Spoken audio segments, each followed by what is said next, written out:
I was first introduced to the world of Wunder when I was just starting out as a caster. Whenever tanks were in the meta, we knew that Splice wasn't going to find much success. Magic, Splice, they control the chaos, and Splice have qualified for the 2016 World Championship. Wunder was trying to battle this meme that he couldn't play tanks and that he could only play carries. And while they were able to get that amazing upset against RGE, from what I recall, it was too little too late. Things started to change when he joined G2.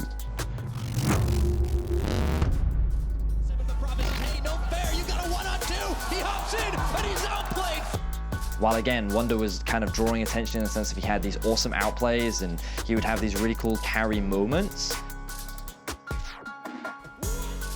it really wasn't enough. Volcanic Rupture comes out, they knocked out, flash forward from Grupo! Oh, get that minion! Are you kidding me? They are diving for the triple kill! Here comes Wunder! He just blows up upset using that Darkin Blade! G2 are Europe's third seed at Worlds! The moment where Wunder drew attention to everyone was Worlds 2018. Wants to pull him back, he's gonna get the fear off. Oh my god! And this is why he's considered one of the best top laners in Europe. Progressively the team gets better and Wunder only seems to get better. And it stops becoming about can Perkz carry, and it starts becoming about, oh, how well can Wunder carry? He's made it back into the base, but Wunder flashes to the side. He'll be controlled, but never killed. And G2 finds their win. But for G2 Esports, the team that failed in the finals of spring, they failed in the playoffs of summer, they only just barely made it through Gauntlet. Now they're in Game 5 against RNG. Perfect play. G8. Uzi's down. More with Uzi down. It's all on Xiaohu. G2 have just dismantled RNG, and they're gonna make their way to the semi-finals. The G2 dynasty will be defined by taking down RNG. They already got the pick onto the enemy jungler. So many people! That's the Aatrox damage! Killing spree over to rookie. IG clean house! The moment that Wunder became a legend was actually the moment that he lost to the Shy. Him and G2 were thrown into the fire, and they kind of came out reforged as something stronger. So coming into 2019, he was like a different, revitalized player.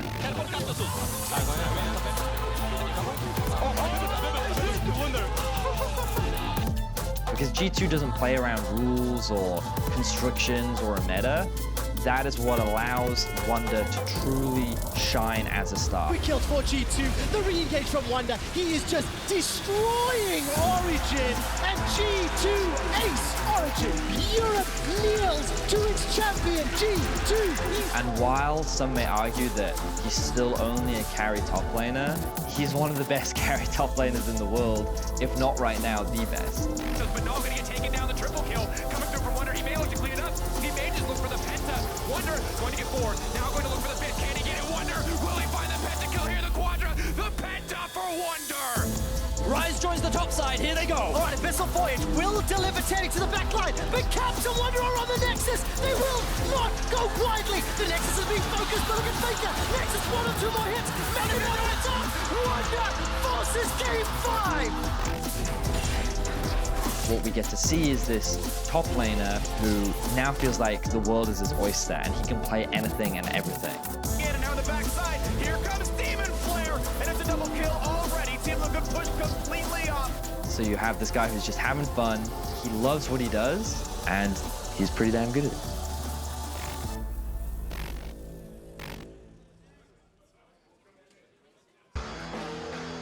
Welcome back for our final game where G2 and Wunder face off against Rogue. And although today has been a day of upsets, we do have to reset expectations coming into this game. If G2 do not dominate this game, they will be disappointed. Absolutely they will, especially after watching that video about Wunder. I'm so hyped for this guy, pulling out the pike, pulling out all the punches here. Pulling out the pike, one of the 7 wonders of the world, of course. Wunder's the LEC.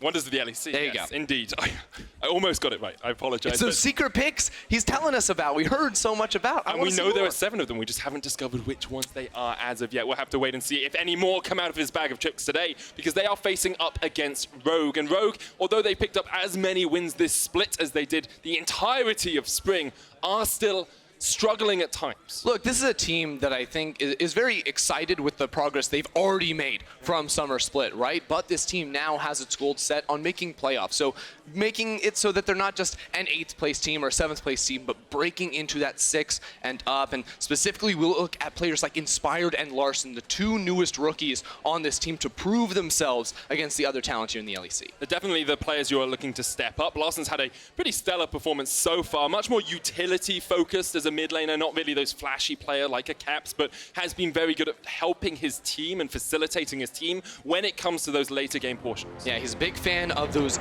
utility mages, or just all in all, control mages. He loves to play that style of champion that comes online a little bit later on into the game. So we'll be watching that as we get into the draft. I love that intro. I think that's super cool. The countdown. Countdown. Oh, our studio just looks lit at the moment, but what we will be focusing on right now is the draft between G2 and Rogue. We are going to kick it off, and we'll see what bans come out thick and fast as they usually do. Where are we looking? Karma expected to be taken off the cards. It's just too strong at the moment. Yuumi as well.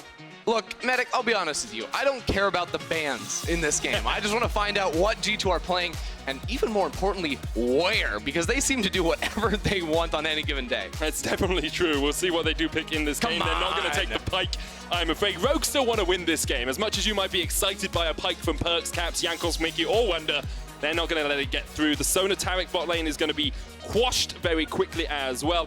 We'll see where Rogue go with their next stage of bans. I like it. G2 just removed the anti-fun champions. Speaking of those, the Karma, after the most recent buffs, I don't want to see that champion in any of my games, whether it's solo queue or on the LEC stage, especially because we know a team like G2 could flex that into basically every role. We do other bans that we have seen a few times across the course of the day. Things like the Aatrox, incredibly strong.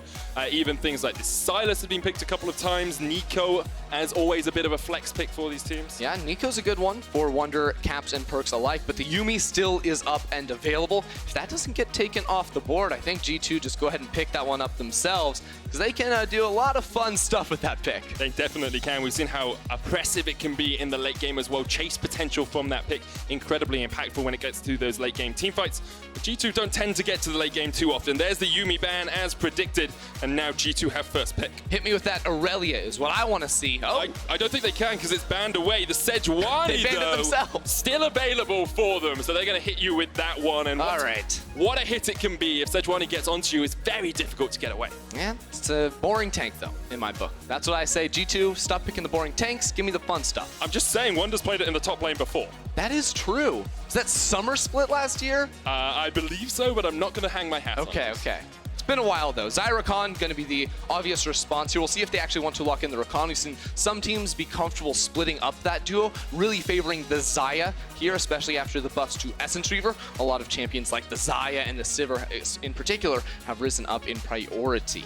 And we'll see if they do round it out with the Rakan. Don't need to pick it on this phase, can just leave it up, get it before the second ban phase comes out. Instead, they will go for the Skarner for Inspired. Second time he's played that this split. Yeah, so whenever we see Sejuani locked in, you always think melee mid lane champions. We've seen the Camille paired with it, not necessarily expecting that in this game, but those types of options here for Caps and Wunder alike could be very good pairs for the Sejuani.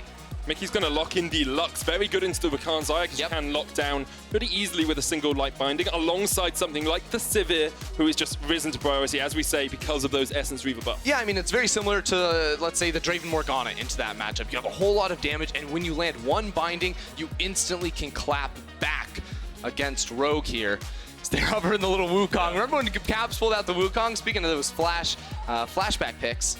Yeah, it was a classic one. Of course, the Heimerdinger, referring back to Hjarnan, who played for G2 in 2018. The Alistar not so much of a reference back. I think these are actual picks that Rogue are thinking about. They will lock that in. Like the aggression here, the lockdown from the Alistar onto a Lux is pretty strong. Yeah, that's a little bit of a throwback here for VandeR. I remember in summer of last year, that was his best champion on that Schalke roster, using that to roam around in lanes, and especially against vulnerable lanes here like the Sivir Lux. That is a very good matchup because, of course, the spell shield does not mean too much to that double CC combo of the headbutt pull. Yeah, not at all. It's very easy for the Alistar to get on the backline, and then when he roams around, can try and catch out some of those other lanes as well. Gives you a strong tank when it gets towards the teamfight phase, and now we're getting into that second phase of bans. The Nico taken away, the Jarvan removed as well. Yeah, the Alistar also answering the question why they didn't just go ahead and get that early recon, so like to see that from them. Now, Nico is one of those champions that G2 loves to play, especially Wunder up on the top side. One of our few on-hit Nico players still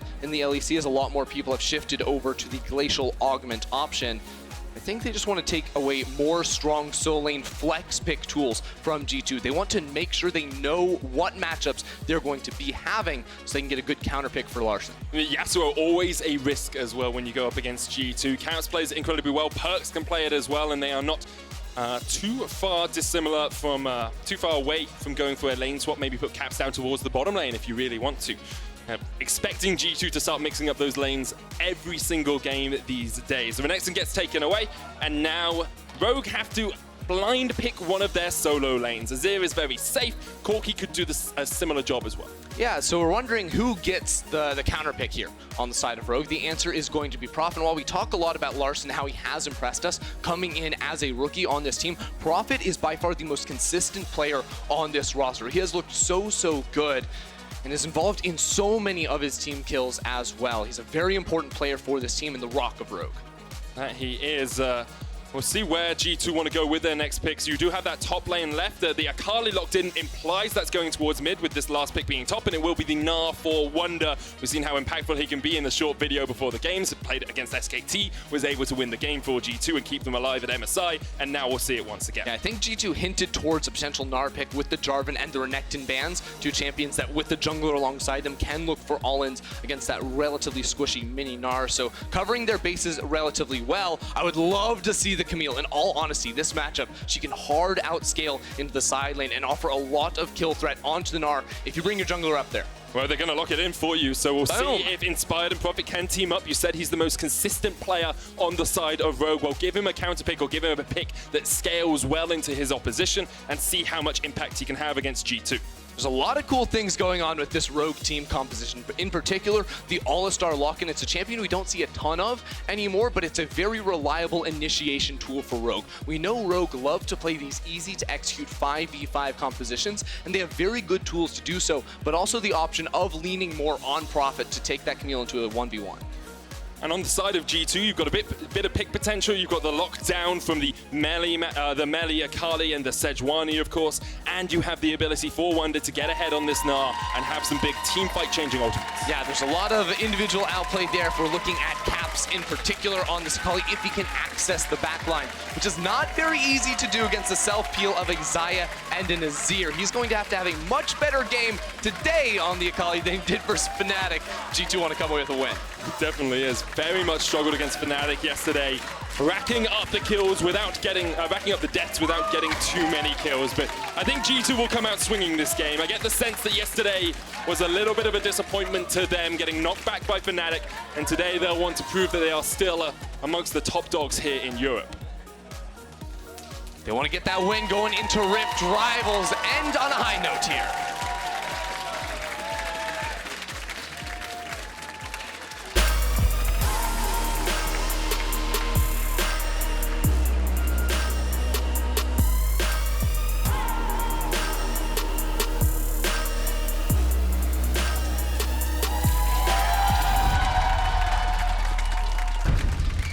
On to the Summoner's Rift, the final game of the day, the final game of the week as well, as week 3 is rounding up. G2 will want to end it on a win, of course, going into Rift Rivals, where they will face TSM, Team Liquid, and C9, and they will defeat TSM, Team Liquid, and C9. We have to hope.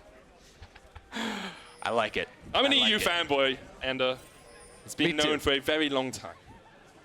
And I think your predictions are relatively accurate. My analytical brain might say that EU has 100% chance of winning it at MS or at Rift Rivals. Yeah, and but I've seen your predictions today. You don't always get those sorts of things right.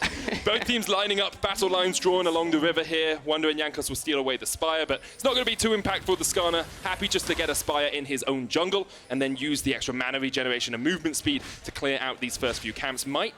If he'd been a little bit closer, he would have got that ward at level 1. He would have loved it. He would have loved it, but no such luck in this one. I'm particularly interested in this game to, again, focus on the bottom lane, actually. On G2 side in particular, the Sivir Lux is something we saw in the last game that Excel piloted very well themselves, but it's been a little bit slower to adopt it into the LEC scene, as this has been around for a patch and a half now around the world, but it's a very oppressive 2 versus 2. You expect to be pushing up very hard in the individual matchup, and as long as they can avoid any ganks where the CC of VandeR Inspired could really give them trouble, this lane should just win out. I want to talk a little bit about the runes as well, as we do see lethal tempo on Woolite down towards the bottom lane. Larssen's running lethal tempo in the mid as well, and Prophet running Arcane Comet in the top lane on the Camille. Yeah, so starting with Woolite down bottom lane, something you see a lot on the Xayah in particular is to start with the Q spell and then go lethal tempo, because you land the Q and then can use the lethal tempo to quickly push the wave. Now, in this matchup, I don't think it's super effective because of the double range advantage of having Mikyx just be able to walk up very freely and trade auto attacks here on this Lux, but it is something you can take home if you want to play some Xayah yourself. Definitely is. One of the benefits, of course, of having a ranged support into a melee support is how easy it is to stack up that Spell Thief's edge, how easy it is to harass, and you can see Woolite and VandeR giving a bit of respect over to Mikyx and Perkz. Although Mikyx's taking some damage until VandeR's level 2, there's no real kill threat here from the Xayah and the Alistar. Yeah, but if Inspired continues to path down here, maybe there could be something. Not with a minion wave as large as this, but perhaps on the next one could be a good opening for Inspired, but we expect to see Mikyx and Perkz back away after this wave, maybe drop down a ward, or just keep pushing because they're that confident. You could just wait for the cannon to go down and then back away. VandeR's going to go in here, only onto Perkz, and he wasn't tanking the tower, so doesn't get too much out of it. You can see how much shielding that prismatic barrier gives as it comes back and forth across the AD carry. Also important to note that Inspired will be going for a reset right now. It's very hard to make anything happen without the Predator, so he goes back to base, he gets his boots as well as the extra jungle item to help out his clear, and now he can perhaps look for a gank, maybe even topside, after he clears away those Krugs. And let's talk a little bit about this top lane matchup as well, Ender. You said that the Camille hard outscales. Meanwhile, in the bottom lane, VandeR's going to find the connection. The Ignite goes down onto Mikyx, holding onto the heel. The flash, but Woolite gets first blood. Perkz is going to try and trade it back with the boomerang. VandeR standing off towards the side, almost has those cooldowns back up, so Perkz has to be safe. Very nice all in there from the Rogue bottom lane. Now Inspired is top, channeling the Predator, going in for the Gnar. Wunder looking for the bounce here, trying to get onto Inspire. The fact it doesn't connect, and there's the double bounce. Easy enough escape for the G2 top laner, but forced away from his wave. I would have liked to see Rogue try to combo their CCs a little bit better, lead with the hook shot, the easier skill shot to land there, but Wunder will be able to get away no problem and avoid a potentially rough situation. Let's have another look at this. Important to note the difference in support summoners. Ignite on the Alistar, heal on Mikyx. Also, the Q is blown right off the bat, and then Mikyx still stands forward, so Woolite lands the root, which means very easy combination right there. VandeR also having the Aftershock means he can go forward for those trades and win out overall with Woolite flashing forward to get the last hit. And of course, Sivir, although she has a lot of wave clear early on, doesn't output the most damage for an AD carry, so quite hard for the Perkz to trade back into that. However, still a CS lead for Perkz in the bottom lane. 10 farm up, he hasn't had to go back, has teleport to get back into the lane when he needs, and it's not too bad of a situation for G2, although Rogue will be very happy with the first kill. Especially for Woolite and VandeR, who have not had the steadiest of performances re-entering into the LEC here. You're wondering, you know, what can they do in this 2v2 matchup? You expect Perkz and Mikyx to be able to win, especially given the combination of champions that they have. But we see that with the all-in, with the adaptation to take the Alistar, here they go in. Woolite caught out. VandeR tries to get onto Perkz, looking for the stun. Jankos on his way. Inspired's coming in as well. VandeR caught out just a little bit. He has to back away, but Jankos now has been spotted by Inspired, can jump in straight onto Woolite. Inspired trying to get around this, but he's just dodging around the top of that jungle, unable to find his avenue into Teleport the fight. down. Rogue are going for the kills here. Flash Inspired spell shield is good. Straight in, Perkz uses the spell shield just at the right moment. The counter teleport coming in here from G2, and now Inspired has overstepped. He's done. You have to feel this. Skill will be gifted over to Perkz. It is 2 kills across to G2. It's teleports all over the place, but G2 come out on top. 700 gold lead after that play, and they continue to shut Woolite down. And they're going to get an Ocean Drake off the back of it as well. This is so good for Wunder in that top lane, getting poked out by the Camille, having that Ocean, having that extra regeneration, just making makes it so much easier for him to lane. Just easier to stay in lane and continue to press your advantage there with that matchup. We see Oh, Wunder great gets binding. caught by the binding, as you said, fantastically done. And then he's taken solo. Rogue are thinking maybe we can turn it around because you see Inspired pass down, but he's seen on the shrine. So Jankos knows where he's at. He knows he backs away and is like, well, that's easy enough. Flash over the wall, get the CC, and the one auto for the kill. I actually don't think Inspired ever spotted No, he didn't. Jankos there. Larssen comes in to try and help, but Perkz, you said, the great spell shield to dodge that stun. Yep, very nicely done. TP comes in from behind. You can see Prophet says, look, there's nothing I can do. Even if I teleport in, you're still going down. So he holds on to his teleport, stays top lane, farming up a storm, and maybe they can look for a response play in the future with that spell. We'll have to wait and see. VandeR has got the Hex Flash on this Alistar, so expect to see him trying to make some plays over walls. You can jump into lack of vision across one of those walls. It makes it very easy for you to find an avenue to gank, but G2, as you say, about 800 gold ahead. You got the pickaxe, double longsword already completed on Perkz, and this early game looking strong from our champions. From G2. G2 are our champions. They won Spring Split, they won MSI. They're Except the for when world's Fnatic champions. beat them yesterday. That is true. They were not the champions then. They're no longer the unofficial world champions, because that goes to Fnatic after they Excel almost took the belt. That's true. That was a very close one for Fnatic in the last game. Caps trading onto Larssen in the mid lane. I do want to talk a little bit about the rune choice actually from Larssen in the mid lane. Aletho Tempo and Comet are two runes that we see interchangeably on the Azir, but I know each one has its benefits. Yeah, typically you see Comet when you're looking to dominate the lane and go for a little bit more poke, whereas the Lethal Tempo gives you that extra attack speed, which means very fast autos in the team fights. As now Jankos 3 members towards this bottom lane. They want to fight. They can just go for the dive.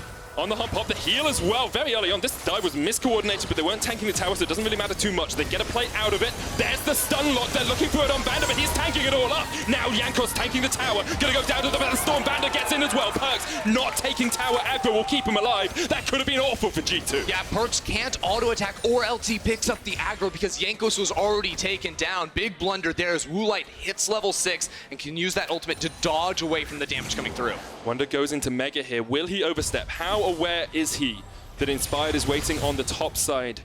Rogue fighting pretty well in this early game. Inspired there. Wunder gonna get slowed. The Hex tech ultimatum pulls him back with the Gnar. He knocks back Inspired. Flashes away. Looking for the knock up here as Wunder gets into the mini Gnar form and Inspired can't get close enough. Oh, the Gnar ult away to stop an intentional impale from coming through. Gives Wunder the space to force the flash and get on out of there. It's a Summoner's Burnt though once again. Rogue actually fighting pretty strongly in this early game against G2. Although G2 have the lead, we're gonna have another look at this dive in the bottom lane. Yeah, let's watch it one more time because look at this. Woolite is level 5 at the moment, but I think he gets a minion to die here so he can tick over to level 6. Right as the ultimate comes out, the tower kills the minion. He hits level 6. Now he can dodge away from this damage, get the last hit. Also, VandeR knocking up Perkz to make sure that there cannot be any retaliation once the frontliner, the member of G2 that was tanking, falls down. Perkz just has to run. Yeah, you can see the weakness of Sivir into Alistar there as well. The headbutt pulverized combo will still connect even if you spell shield the W, so it's actually quite hard for the Sivir to escape in that lane. Blue buff going to be gifted over to Caps here in the mid lane. Just a bit of extra cooldown reduction there on the Akali always helps. Definitely does. Now Inspired, he still has his ultimate. He'd love to make a play. I think bot lane for the next 30-40 seconds before Perkz gets his flash back up is a good opportunity, but that window is going to be disappearing, so probably not going to have any luck down there. And once the summoner spells return for G2, they can look to continue to press their advantages down in this bottom lane. Even though they are dying, they still maintain a gold lead because of the massive CS lead that Perkz has built up and their ability to just chip down those turret plates. Yeah, and we've seen Woolite be forced quite far behind in CS before. I remember the Misfits game where he was 66 CS down at the 15-minute mark. This game already at 30, only 10 minutes in. And the games look eerily similar, right? Because both junglers, Max Laure in that other game, Jankos in this one, are playing so much around this bottom side. They know they are vulnerable underneath the tower, and Inspired just simply is not playing towards this area of the map. Here we go. Woolite caught out the final spark. He goes golden, but he's going to fall shortly after. You have to feel one more auto would be enough to Featherstone the flash away. Ooh. He survived the Rogue bot lane doing absolute work. Eventually they fall. Jankos only just survives, and now VandeR caught underneath the tower. Perkz dodging out from turret range. This will be a lockdown. It's a double for G2, and it's a double for Perkz. VandeR had nowhere to go. Woolite almost escaped, but G2 give them no room to breathe. That should be the tower in the bottom lane, while Inspired, stuck on the opposite side of the map, just says, hey, I guess I take a Rift Herald, but he will not be happy with that. And this is what we expected from G2 coming into this game. Powerful early game plays, a 3,000 gold lead at the 11-minute mark. That's going to extend even further as Perkz is gifted over this plate gold. He's now sitting at 5,800 gold. He's got 2,000 in the bank. He can get himself an Essence Reaver and start building up towards that Infinity Edge. Now, Inspired trying to do something as Caps comes across. Larssen here as well. It's the 3v2 for the moment. VandeR on his way. Inspired flashes in. Immediate Shroud from Caps. Hexagon made him use up towards the top side as they try and catch out Wunder instead. Caps decides to leave his top laner for dust. He's dead, but the rest of G2 are on the chase. The Rift held, still aggroed here by Rogue. G2 starting up the Scuttle Crab at the moment, trying to get some control over this river, but Rogue are not done. Just one more reset and it will go back. Jankos, will he take it? The patience going down, but the eye is there. The final spark comes out. The resets just in time. Double Smite came out, but G2 won the fight. They're thirsty for blood. They're thirsty for kills, and they're hungry for a little bit of Rogue. The Ignite comes down on Prophet. He's going to tick away. Caps gets him. VandeR caught out as well. G2 are just wiping away Rogue, and they're looking for even more. More and more kills. Woolite tries to show up, but it is not enough. Jankos has the ultimate. Oh, does he get the slow? Is it enough? The slow might be enough to chase onto Woolite. Loosen the light binding into the kill. G2 just sweeping through Rogue. There's really nothing that Rogue can do right now. G2 have come thirsty for blood, and they want to take this win. And all in all, this is what we expect from G2. Come in, smash through the early game, business as usual. The start of this play is just a heartbreaker for Inspired. His ultimate, he starts it, but it gets canceled by losing vision inside of the Shroud. We speed through the kill, that was nice, but ultimately, G2 are just buying time because Umayan is walking through that bottom jungle, getting ready to come for the fight, and Woolite gets taken out very low once again. Has to pop the Featherstorm. Perkz and Mikyx finding the connections with those skill shots. This top lane tower already down to only a plate and a half left as well, and all of that is going over to Perkz. Prophet forced away by Wunder in a matchup that he should be winning, you have to feel. It's so good from Wunder so far with the Black Cleaver, and actually the Camille scales well. Right now the Gnar's in an okay position. I misspoke, I apologize, Ender. I saw you already ready to correct me. I corrected myself. Good recovery. I'm glad you're self-aware right now, and Rogue are probably very aware that themselves are falling very far behind in this match. It's a 7,000 gold lead overall. It's a 3,500 difference between Perkz and Woolite, and now we've reached a position where Inspired feels like he must give some attention towards Woolite, but it's too little too late. It means Prophet now doesn't have the attention he needs to be able to push up in that side lane. So all in all, wait a second, they're trying to make something happen. Caps being forced back in. Inspired on the chase, will get the impale. Teleport coming in from G2 as they look to take the fight. Wunder in from the side, there's the final spark on 2, and now the rest of the team is here to party. G2 don't just take one, they take as much as they can. For the moment, that's not any more kills, but they might look for the tower. Yeah, Jankos is sitting on the side here. Plates will go down, so it makes it much easier for them to knock out. Right now, Rogue have pushes top lane and bottom lane, but G2 will be able to break open the map with this. G2 don't even go for the tower here. Everyone is scattered to the winds. They like, just want minions. Wait, guys, there's a kill down towards the bottom lane. I know where we're going. Yeah, Jankos just a big and Wunder. minion. Laser guided here. The TP out from Prophet. Not going to be stopped in time. Prophet escapes, gets back to his base. That's the most unfortunate teleport I've ever seen. It's a SOAS. It's a SOAS. But man, right now all Rogue can do is stay alive, and that's not easy because at 14 minutes, it's an 8,000 gold lead for G2. Yeah, and guess how much gold Perkz is sitting on in this top lane? A lot. He's got 3,500 gold in his back pocket. He already has an Essence Reaver. He almost has half as much gold as the entire Rogue team has. That is just disgusting. Wunder caught out here in the bottom side as VandeR looks for the knock-up. Inspired on the chase, doesn't have the impale, the flash away, will still get stunned up. There's the counter, the follow-up stun with a fracture. Here comes Prophet looking for the chase, but Wunder's dodging around. Eventually, Wunder will fall, but it took 3 members of Rogue to do it. All right, you know, honestly, Rogue are doing a good job playing from behind of finding picks. This we must praise them on because that's all they're going to be getting in this one so far as they send 3 people down for that one. Now, mid lane, we see Caps already used the Shroud, which means that Larssen can make this play. And honestly, pretty disrespectful there from Caps. Without vision around him, he steps forward for some poke and then ends up paying the price for it. Yeah, G2 do manage to get the kill onto Larssen in the end, though. As you can see, Mikyx once again landing a great light binding from the side. They don't take the tower, but they do just get the push here and force away the rest of Rogue. They just picked up the Rift Hold, so that's now sitting on Jankos. He'll look to use that probably in the middle lane to take down that mid lane tower, open up the map a little bit more, and 16 minutes in, this is looking like a classic G2 game.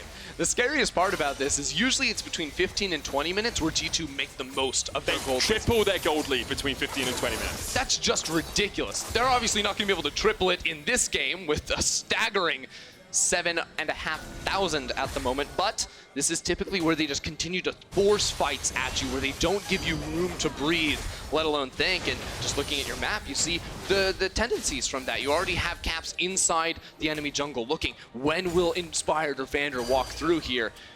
Can he get the kill? VandeR's just going to walk towards Caps, but I do want to bring attention to the levels here as well. And Caps level 11 already has that Mark II ultimate. Perkz is 11 as well, joint highest in the game, sitting at 2.5 completed items on this Sivir. And if anyone steps near him, he's just going to crit them to death. It's not that bad. Woolite sells an Essence Reaver and a Punchy Glove. Oh, good old Punchy Gloves. It's very difficult for Rogue to get back from this position. You do just have to praise G2, you know, at times, especially early on, Woolite and VandeR actually had their number in the lane, but as soon as Jankos came across, as soon as they started getting that snowball rolling, they were able to do what they've done so many times before and just shut their opposition out of the game. It was expected, but you still have to do it. We saw how much of a challenge these lower tier teams can be in the last game, where Fnatic fell so far behind Twixer. Yeah, I mean, the way to beat G2 is you must attack them in the early game, but I don't feel like Rogue went quite fast enough. Bot lane, they tried their best, but ultimately, they lost the war of attrition. G2 out CS. They did more damage to the turret plates, picked up more gold globally around the map, and now we're just doing a picture-perfect close as they go in. Oh, Jankos with the slide and glide. Catches Woolite once again. Perkz steps forward, but Caps will take the kill. Rogue trying to defend their base, can't even defend their own lives. 2 more kills to Caps, that's a double for him. Rogue's jungle belongs to G2 now. 4 members up top lane. They're going to get the turret. We're just at 18 minutes rather, as G2 look to speedrun another game. Yep, this is exactly what they're doing right now, and Rogue have to find a way back into it. It's a very difficult task. Nigh on impossible, but they will be thinking about exactly how they can do something. Maybe a Baron throw, maybe a Baron fight from G2 where you just chuck everything at the wall and see what sticks. I mean, the only thing left for Rogue is clear waves as long as you can. I heard something about, you know, CS win condition if your AD carry can get 500 or something like that. Azir obviously going to be looking towards 3 items before he can really come online, but G2 are not a team to give you much time to get to that late game. They just want to keep continuing to close out, and you see their vision so far pushed up in that enemy jungle. Rogue are going to have to do a good job of putting down deep vision if they want to try and have any idea where G2 are on the map. So there's Cloud Drake about to come up. There's a Baron in 1.5 minutes as well. Those should be the next 2 objectives for G2. They don't need to break an inhibitor line yet because of that deep vision just allows them to take these objectives very easily. With Baron, it's a lot easier to take inhib, so you can just wait for that to come up and take it as soon as possible. Caps in a side lane is pretty much unstoppable. There's not really too much you can do about it, and Prophet still hasn't really scaled up on that Camille. No Trinity Force there yet. Should be just picked that one up. Oh, just got Trinity Force, so maybe has the advantage in the matchup versus Wunder. Yeah, still though, without map pressure, it's very hard to turn an advantage, even in a 1v1, if that were to be the case, into any real tangible leads. You just can't chase someone down a lane for long enough without G2 being able to respond and punish you. Notice what G2 are doing. All 3 lanes now pressed forward as they split up 1-3-1 at the moment. Ultimately, they're going to be looking to play off of light bindings and ultimates coming out of Jankos. If they can land those crucial skills, they've got a whole lot of burst damage to try and get a pick and an objective to follow. A big wave pushing in here as the second wave is about to join it. It looks like Wunder's just going to be left down in this bottom lane. Caps pushing in top. There's about an 80 CS lead for Perkz on this AD carry once again. His Sivir performance has been exemplary. And the rest of G2 just clearing out vision, pushing forward, and making it very easy for Wunder to push forward in this lane. Here comes Inspired onto Wunder, but Wunder hops the wall, and Inspired can't chase through terrain. Meanwhile, top lane, Caps going in. There's 2 TPs and a kill. Oh, the kill already in. Perkz takes it away from Caps' waiting arms. Wunder looks for the Gnar, but Larssen flashes away, and now the inhibitor tower falls. They don't even need a Baron. They just take it with the split push. That will be the inhibitor shot to follow, and G2 are just demolishing Rogue. There's not really much bottom team can do. Yeah, I'm not sure about sending Woolite on the Xayah to match up against the Giga-fed Caps Akali. The inhibitor will go down just 20 minutes into the game. G2 have a minion wave up mid lane, pushed in, they land the binding, they get the damage on Inspired, and they're gonna try and knock down this turret. that they are. Inhibitor tower going to fall pretty quickly, and G2 could just look for the win here. Caps jumping in onto Inspired, goes straight into the Shroud, and already Inspired's dead before he can even land the Impale. The Stinger doesn't have much poison in it right now. The best part is he landed the Impale, but the 5-talent strike still came out and knocked him down, so Caps gets the kill. Here we go. This is so much more like the G2 we wanted to see. Yesterday against Fnatic, they were pinned back, but today they come out swinging. Nothing will stop them as they look for the kills on the Fountain, just forcing Rogue back. The Nexus Tower's not even in their eyes. Caps hungry for blood, hungry for kills, gets his 5th of the game. Mikyx flashing forward, trying to catch them out on the Fountain. G2 so close to this win. The death spawn, or the respawn timers are so short, Inspired's already back up. The damage still comes through though. G2, is this another picture-perfect fountain diving game? That's the only question I have left to ask, Medic. Just waiting for the super minions to push in so they can take the Nexus Towers if they want. They'll take it, and then they'll look for the Fountain. They're always hungry for kills if they can get them. Rogue waiting for the respawn of Woolite. He's up in 9. Prophet jumps onto the back line. It's only on towards Wunder, and Prophet is done for. Perkz with the crits, with the ricochets, just bouncing bullets off Rogue onto other members, and there's not really much this Rogue squadron can do. Inspired forced back onto the Fountain. The rest of Rogue will shortly follow him, and G2 are looking for some more kills. I think we're going on to the Fountain. Wunder gets the Gnar, baby. Wunder with the Gnar onto Inspired, who goes golden. Perkz is shut down, but now G2 may focus the Nexus instead. Caps trying to do what he can. The Nexus will fall, and G2 take their 5th win of the split.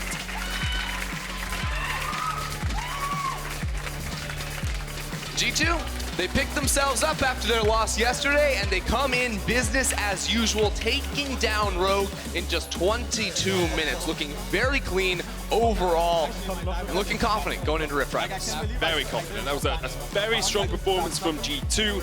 Rogue didn't really get an opportunity to punch back, no opportunity to answer, and maybe in the early game down towards that bottom end, things could have gone a bit differently, but sometimes you're just outmatched. Look, Rogue, they got some kills, they made some good plays to pick it up, but ultimately, the whole map from G2 just won their respective lanes, blew Rogue out of the water in terms of CS, and those micro elements you don't always pay attention to, but we know G2 are so good at. G2 just look very strong right now. As a note, Grabs will be joining Quickshot and VODs on PGL. Going to be talking about Rift Rivals, and I'm sure about the game today as well. Looking forward to that one. Grabs always has some interesting insight on the squad. I believe last time people tweeted at him from his team and said, please stop saying so much on PGL. So, and a fun one to watch, to say the least, and I'm sure it will be once again today. I don't want Grabs to leak any strats. Oh, we got an important international event coming up, Medic. Rift Rival, yeah! I'm in the show match for that. And I just want to say, they put Kobe in the jungle versus me in the jungle, and I'm a support man. Bro. It feels like NA kind of, you know, they rigged the teams a little bit because they knew they weren't going to win. All I'm saying is if they wanted it to be a fair... Actually, I'll take that back. They wanted it to be a closer fight. If I was in that game, I don't know. I think I clap them all, baby. Sure you do. That's the only reason I'm not in it. What happens if they ban Larssen and Rek'Sai, though? I play Nidalee. Ah, yes, your famed Nidalee jungle works in TFT. Might not work on the Rift, I'm afraid. But overall, just a strong performance from G2. No real surprises from them. The rest of the day, though, was full of them. XL almost taking down Fnatic. I was hoping you'd come in with another one. Schalke beat Misfits. I didn't think that was that big of a surprise, but everyone else voted against them. So definitely showing up and coming out with a very strong performance. I just thought today was really interesting League of Legends overall. Vitality beating SK at the start of the day as well. I think a lot of people would have thought that was a surprise. Vitality looking much more like their former selves. Strong performance from them. And the coolest thing is that after today, we had some surprises. We saw the unexpected, right? And now these teams have 2 weeks to go back, especially some of our teams like Vitality on the upswing, while teams like G2 go and dominate NA at Rift Rivals. These other teams can look to improve and come back stronger in week 4. That they can. I believe Laure's setting up for an interview with Jankos in a moment, so we'll hear from the G2 jungler in just a second. But before that, make sure you vote for your key player of the game at LEC Esports on Twitter. It's Jankos, Perkz, or Mikyx who are your options. And I think really any of them could get it. I would give it to Perkz personally. I think he had a very good performance, but Jankos really set him up for success, and Mikyx was Mikyx. You know? Just flip a coin. Yeah. A 3-sided coin. Just flip a 3-sided coin, baby. That's how I figured it out. Oh, those triangular coins that are so popular. How many triangular coins have you seen in your life? I'm sure they've existed at some point in time. Maybe More than you'd expect. Old school Roman More than days. you'd expect. For now, to get us to stop talking about coins, we're going to hand it over to an interview. Laure, take it away with Jankos. Thank you, Medic, and thank you, Jankos, for joining me after the game. Nice comeback from yesterday. We have to talk about it, you know that. So what went wrong against Fnatic yesterday? Well, I mean, I think Fnatic and especially Broxa played really well. I think the lane swap was not very good from us because it didn't pay off as it should have. And also I felt like the draft could have been a bit better. And it's not about the picks because we could for sure win with the picks we had. But I felt like we didn't really prepare for Fnatic as well as they prepared for us. I want to hear your thoughts on something. I think that when you spend so much time winning, losing actually becomes necessary. Do you agree?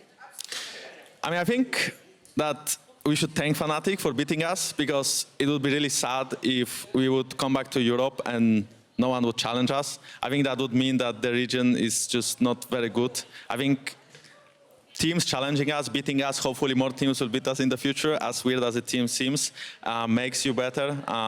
Also, it helps you not being complacent, so I'm pretty happy with the loss that we can actually, you know, try to improve. I agree, and then you don't become too cocky, saying things on stream that maybe you shouldn't say. I mean, honestly, I still back it up. I think that if we meet them in BO5, there is no hope. We'll see about that at the end of the split, hopefully. Now you'll be heading to LA, as I said to Wipo before, after his game, Which team are you looking forward to face here? Honestly, Or players? I mean, I would like to play against Team Liquid because I still think they are a really good team, even though they lost some games in NA. I still rate them highly. I would like to play against One Thieves because of Proli, but they will not. That's not happening. Yeah, that's not happening. And then Prey, TSM, Cloud9, all of those are kind of like similar. I think the teams in NA are fine. I think they go mid a bit too much, you know. Seems like they don't always know what to do. But I honestly think that it'll be really exciting. You know what? I spent so much time trash talking NA in the last interview. I want to have positive thoughts about NA. So what is so great about NA? What can you say about the teams? Food is good. And weather, maybe. About their players, though, I mean, I think they are the second best GG in the world. They play good game. I mean, I don't have a lot of positive thoughts because I don't watch NA a lot. I watch only like the, let's say, the best games or like the best orcs maybe, because I mean some of the orcs like Team UK are not like the highest right now, but they're still really good. So I think they play good, you know. I think they can challenge us. I think the top 3 NA teams are probably like maybe not as good as, you know, Fnatic as an Origin, but it's going to be fun to beat them. What's up with players and NA food? Because every time you guys are there, the only thing you talk about is food. So I don't get it. Oh, I mean, you should try them. Like, it's really insane. I mean, it's really, some of it is really unhealthy, but the sushi is so good, and like the burgers and everything. It's just, I know the food is so good. Like, I think the most fun time I have in NA is when I eat food. Well, then enjoy the food and enjoy Rift Rivals. I hope you will make us all proud. Thank you for the interview, Jankos. And to wrap up the day and this week, we're gonna send it over to PGL. Take it away.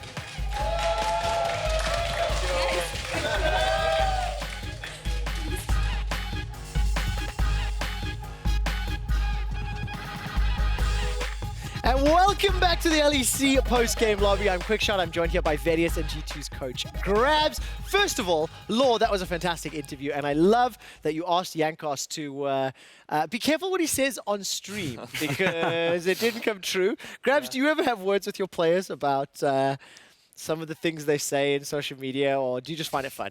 I think it's funny. Like, Yeah. for me, important is only the mentality they have during scrim time, so as long as they're serious there, I don't mind what they say on stream or on Twitter. I'm actually really happy you said that because it makes really good TV. It really makes like everything a lot more fun, and you get to have these banter G2 moments. in a nutshell. Also, if I don't do that, then Carlos is back in my DMs and tells me to let me fun. So yeah, how about that one? Okay, so we'll focus on the game a little bit. Like 22 minutes. I don't think it was a big surprise you guys beat Rogue, but VoDs, what was your take on just how clean and how well G2 played? I mean, it wasn't super clean. I saw that dive bot lane, boys. I will say that it did feel that G2 do what they often do, and they get a little bit annoyed after a loss, and they take it out on the next team. It definitely felt like Caps had something to prove with his Akali, which is very much like,